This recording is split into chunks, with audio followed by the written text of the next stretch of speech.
हम लोग बात करेंगे relative energy of the atomic orbital. उसमें सबसे पहले जो है वो energy level diagram for hydrogen की बात करेंगे। हाइड्रोजन में किस तरह से एनर्जी लेवल डायग्राम दी थी, या फिर जो सिंगल इलेक्ट्रॉन है हाइड्रोजन में तो सिंगल इलेक्ट्रॉन होता है, लेकिन साथ में हीलियम पॉजिटिव और जो लिथियम 2 पॉजिटिव है, इनमें भी सिंगल इलेक्ट्रॉन होते हैं। उसमें जो एनर्जी लेवल डायग्राम है वो किस तरह से आएगी, जो डायग्राम दी थी नील बोर ने डायग्राम बताई थी, एक हाइपोथेटिकल डायग्राम थी, उसको आज हम लोग उसके बारे में चर्चा करेंगे। तो सबसे पहले जैसे ये न्यूक्लियस है, तो न्यूक्लियस के इर्द गिर्द इलेक्ट्रॉन जो है वो फर्स्ट शेल है, ठीक है, के शेल जिसको बोलते हैं हम लोग, फिर एल शेल, एम शेल, ठीक है ना। कुछ इस तरह से इलेक्ट्रॉन जो है वो डिस्ट्रीब्यूट होते हैं। तो जो सबसे पहला शेल है उसकी वैल्यू जो है वो सबसे कम होगी, उसका एनर्जी लेवल जो है वो सबसे कम होगा। जैसे हमने यहाँ ये जो है के शेल है, तो के शेल में जो एनर्जी है वो सबसे कम होती है, तो वो सबसे पहले भरा जाएगा। तो उसमें हम लोग जो है वो 1s अगर ऑर्बिटल लेके चलें कि पहला है, तो पहले के कितने होते हैं इसमें 1s, उसमें फिर उसके बाद 2s,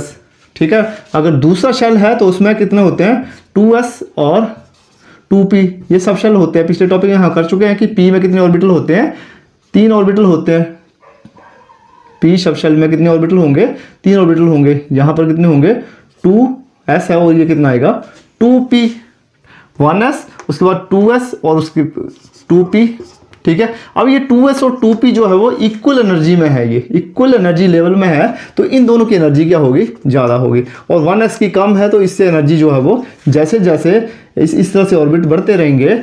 शेल बढ़ते रहेंगे, तो एनर्जी क्या होती है, इंक्रीज होती जाती है। सबसे कम एनर्जी होती है जो न्यूक्लियस के नज़दीक होता है। उसके बाद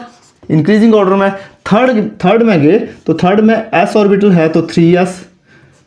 p ऑर्बिटल में 3p, और उसके बाद d आता है, अगर 3 में d भी होता है, d में 5 ऑर्बिटल होते हैं d सब शेल में, तो 3s equal to 3p 3d, ये तीनों की एनर्जी बराबर होती है। और उसके बाद आती है बारी 4 की, तो 4s जो फोर्थ शेल होगा 4s 4p 4d and 4f, जो सब शेल होता है उसकी energy 4s 4p 4d and 4f, मतलब जो इक्वल एनर्जी लेवल में होते हैं उनकी एनर्जी सेम होती है। ये नील बोर ने बोला था, और ये केवल मात्र किसके लिए था, जिनमें कि सिंगल इलेक्ट्रॉन होता है, ठीक है, उसके लिए था ये। तो बाद में क्या हुआ, सेकंड आया energy level diagram for multi electrons के लिए। लेकिन जब मल्टी इलेक्ट्रॉन की बात की गई तो मल्टी इलेक्ट्रॉन में वो एक कंसेप्ट चेंज हो गया। उसका कारण था कि इलेक्ट्रॉनों का शील्डिंग इफेक्ट। शील्डिंग इफेक्ट का मतलब ये है कि अगर मोर देन 1 इलेक्ट्रॉन जब होते हैं सब शेल में, ठीक है, सब शेल में जब इलेक्ट्रॉन, देखिए सिंगल इलेक्ट्रॉन की बात हाइड्रोजन में की थी, तो उसमें जो मेन जो एनर्जी लेवल डिपेंड करता था वो प्रिंसिपल क्वांटम नंबर पर आ रहा था कि 1 है तो 1 में जो पहला है तो 1 को ही डिपेंड किया था कि पहला हमने ये दिया था कि फर्स्ट शेल है तो फर्स्ट शेल में सिर्फ 1s जो है वही ऑर्बिटल होगा। फिर 2s और 2p की एनर्जी जो है इक्वल एनर्जी किसकी, 2 और 2 इनकी एनर्जी, s और p की बात नहीं हो रही है यहाँ पर, 3 में 3 equal to 3 s p d की बात नहीं हो रही है। तो ये केवल मात्र किसके लिए था, ये था n प्रिंसिपल क्वांटम नंबर को ही बताता था। लेकिन जो मल्टी इलेक्ट्रॉन्स है इसमें प्रिंसिपल क्वांटम नंबर को भी लिया गया और साथ में सेकंड एजीमुथल क्वांटम नंबर को भी लिया गया, या मतलब कि शेल की बात भी की गई और सब शेल की एनर्जी को भी काउंट किया गया कि जो न्यूक्लियस है, न्यूक्लियर चार्ज जब बढ़ जाता है तो इलेक्ट्रोस्टैटिक फोर्स बढ़ती है, तो वो जो पॉजिटिव चार्ज बढ़ेगा तो वो इलेक्ट्रॉन्स को अपनी ओर खींचेगा। ये जो पॉजिटिव चार्ज है इलेक्ट्रॉन को अपनी ओर खींचेगा, तो जो इसकी जो रेडियाई है, एटॉमिक रेडियाई है, ये क्या होगी, डिस्टर्ब होगी। तो उससे क्या होता है, ये जो एनर्जी लेवल है, सब एनर्जी पार्टिकल हैं, ये डिस्टर्ब होते हैं और इनकी एनर्जी जो है वो इसमें डिफरेंस आना शुरू हो जाता है। और ये जो है ये एनर्जी लेवल इस तरह का नहीं रहता है, ठीक है। फिर क्या होता है, एक वैल्यू आई, जो डिफरेंट वैल्यूज आई, नील बोर ने अलग अलग वैल्यूज लेके जो है वो ब्योरी के साथ मिलके n+l रूल बनाया, ठीक है। n+l रूल जो है वो दोनों एनर्जी के बारे में बताता था। ये केवल n वैल्यू को लेकर चलता था, और ये जो मल्टी इलेक्ट्रॉन्स है ये दो वैल्यू मतलब प्रिंसिपल क्वांटम नंबर और एजीमुथल क्वांटम नंबर दोनों वैल्यूज को लेके कि जिसकी वैल्यू जो आती है n+l को जोड़ दें, और जो वैल्यू आएगी अगर कम आएगी तो वो पहले भरा जाएगा, और जो वैल्यू अगर n+l की वैल्यू ज़्यादा आती है तो वो उसको बाद में भरा जाएगा। तो ये कैसे n+l वैल्यू इस तरह से कुछ इस तरह से कर सकते हैं कि अगर यहाँ से मान लो यहाँ से एनर्जी इंक्रीज़ हो रही है, और सबसे कम एनर्जी किसकी है जब n equal to 1 shell, first shell में k शेल में इलेक्ट्रॉन है, तो फर्स्ट शेल में क्या आया ये 1s, उसके बाद 2 वाले साथ रहेंगे, 2 में 1 2 एंड 3, ये 2s and 2p,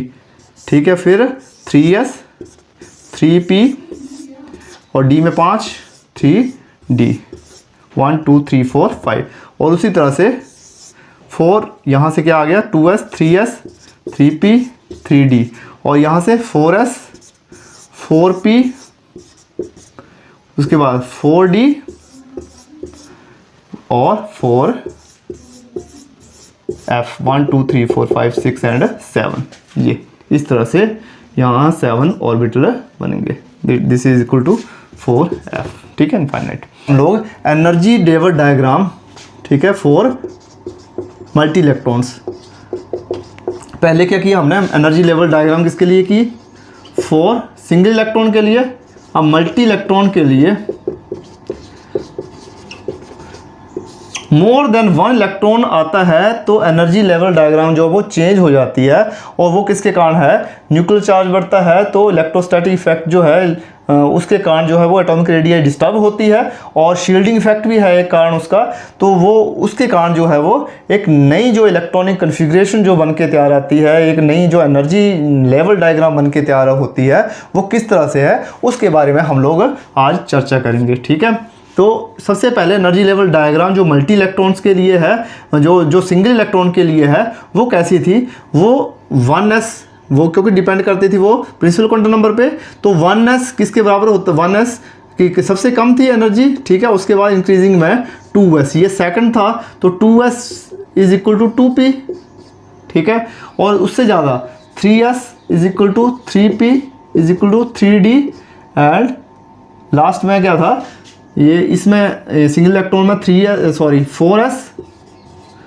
4p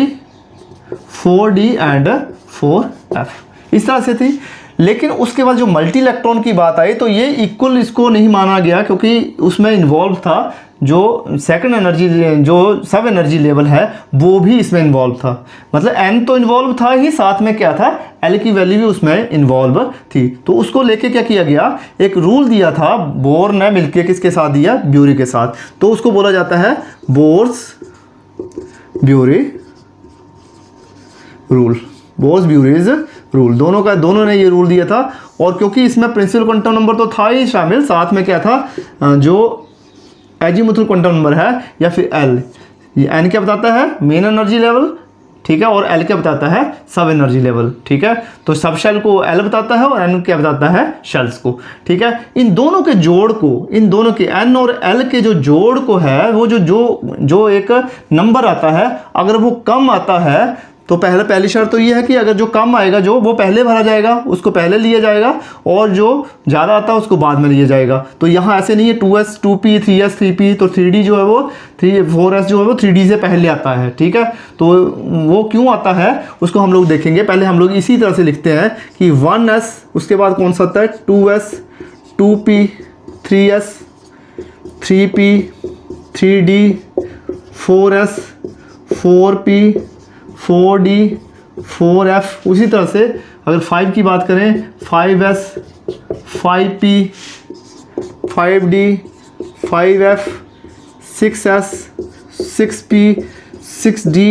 and 6f, ठीक है, 6 तक लेके चलते हैं हम लोग। तो यहाँ से दो तरह की कंडीशन आती हैं। पहली कंडीशन ये है कि जिसकी एनर्जी कम है वो पहले रखा जाएगा, और जिसकी एनर्जी ज़्यादा है वो बाद में रखा जाएगा। तो 1s की 1 और s की एनर्जी अगर n+l वैल्यू ली जाए तो वो एनर्जी जो वैल्यू आएगी वो पहले लिखी जाएगी, ठीक है। तो और दूसरी कंडीशन ये होती है कि अगर दोनों की एनर्जी बराबर हो तो क्या होगा, ठीक है, वो हम लोग बाद में करेंगे। तो पहले n+l वैल्यू 1s की निकालें, और उसको निकालने के लिए हमारे पास ये इस डायग्राम का जो है वो जानना बहुत ज़रूरी होता है इसका, ये काम आएगी कि अगर मान लो n यहाँ पर L की वैल्यू 0 1 2 है और ये 1 2 3 है, तो सब लेवल कौन सा होता है, ये सब शेल कौन सा होता है, S P D and F subshell, ठीक है, ये होता है। तो यहाँ से n की वैल्यू तो पता लग जाती है हमें कि ये फर्स्ट 1 2 3 2 3 3 3 3 4 4 ये क्या है, ये these are the values of n। लेकिन L की वैल्यू क्या होती है, L की अगर वैल्यू 0 है तो इसका मतलब वो S होता है। S में L की वैल्यू कितनी होती है 0, P में L की वैल्यू कितनी होती है 1, D में L की वैल्यू कितनी होती है 2 और F में L की वैल्यू कितनी होती है 3, ठीक है, इस तरह से लेके चलेंगे। तो यहाँ 1S है तो 1 + 0 क्या आया 1, ठीक है, 1 + 0 1, 2S है तो 2 + 0 कितना आया 2, 2P है, अब 2 तो है ये, n तो है ये, और n + L value P 2P, 2 + 1 कितना आया 3, 3S 3 में 3S 3 + 0 3, 3P 3 + 1 4, 3D 3 + 2 5, 4S 4 + 0 4, 4P 4 + 1 5, 4D 4 + 2 6, 4F 4 + 3 4 + 3 7, 5S की वैल्यू कितनी आई 5 + 0 5, 5 + 1 कितनी आई 6, 5 + D कितनी आई 7, 5 + 2 D 2 है तो 5 + 2 7, 5 + F 8, 6 + S फिर 6, ठीक है, 6 + 0 6, 6 + 1 7, 6 + 2 6 + D 7 6 और 2 6 + 2 8 एंड 6 + 3 9, ठीक है। अब देखिए ये वैल्यूज आगे पीछे हैं, या तो बराबर होंगी या आगे पीछे हैं, 1 2 3 3 4 5 4 5 6 7 5 6 7 8 6 7 8 9, इस तरह से वैल्यू आएंगी। तो हमने किस को लेके चलना है, सबसे पहले जिसकी वैल्यू कम है उसको पहले रखा जाएगा, जैसे दोनों में, और दूसरा अगर बराबर है तो दोनों में अगर प्रिंसिपल क्वांटम नंबर कम है, जिसका प्रिंसिपल क्वांटम नंबर कम है वो पहले भरा जाएगा। तो इसी हिसाब से पहले कौन सी आई वैल्यू 1S, उसके बाद इंक्रीजिंग ऑर्डर में 2S, उसके बाद ये इन दोनों की वैल्यू बराबर है लेकिन 2P पहले भरा जाएगा और 3S बाद में भरा जाएगा, ठीक है। 3D देखिए यहाँ से 3P 3D, यहाँ से 4 है 5 है और 4S की वैल्यू 4 है, ये जो 4 वैल्यू है तो 3P पहले आएगा और उसके बाद 4S पहले आएगा और 3D बाद में जाएगा, 3D की वैल्यू ज़्यादा होगी क्योंकि 5 ज़्यादा है, ठीक है। उसके बाद देखेंगे 5, यहाँ से 4F 4P, ठीक है, उसके बाद किसकी वैल्यू आएगी 4P, ठीक है, और यहाँ से 3D पहले आएगा, उसके बाद कितना आएगा 4P आया 5 में, और 5 में और क्या है 5S है, उसके बाद क्या आएगा 5S, फिर उसके बाद 5 वाले सारे हो गए, उसके बाद 6 की बारी है, 6 लेके चलते हैं तो 6S में कौन सा आएगा पहले 4D, फिर 5P और 6 वैल्यू वाला 6S पहले आएगा। उसके बाद वैल्यू आती है 7 में कौन सा पहले आएगा, 7 में 4F पहले आएगा और 5D और 6P, ठीक है। उसी तरह से 8 वाली वैल्यू, इसी तरह से वैल्यू इंक्रीज होती जाएंगी। तो यहाँ से आप देखेंगे कि इलेक्ट्रॉन जो भरे जाएंगे वो किस तरह से भरे जाएंगे, 1S 2S 2P 3S 3P 4S 3D 4P 6S 4F 4D 5P 6S 4P 5D and 6P। इस जो है वो एनर्जी जो है इंक्रीजिंग एनर्जी लेवल जो रूटीन से है वो इलेक्ट्रॉन इनमें भरे जाते हैं। जिसकी एनर्जी कम है वो पहले लिया जाएगा, जिसकी n+l वैल्यू कम है वो पहले रखा जाता है, जिसकी n+l वैल्यू ज़्यादा है उसको बाद में रखा जाता है, ठीक है। उम्मीद है आप लोगों को ये चीज़ समझ आएगी। तो नेक्स्ट में हमने इसी बेस पर हम लोग अफवो प्रिंसिपल की सहायता से समझेंगे कि ये जो एनर्जी है इनको आसानी से हम लोग कैसे याद रखें, वो अफवो प्रिंसिपल के द्वारा होगा, वो नेक्स्ट टॉपिक में हम लोग करेंगे। Thank you and have a nice day.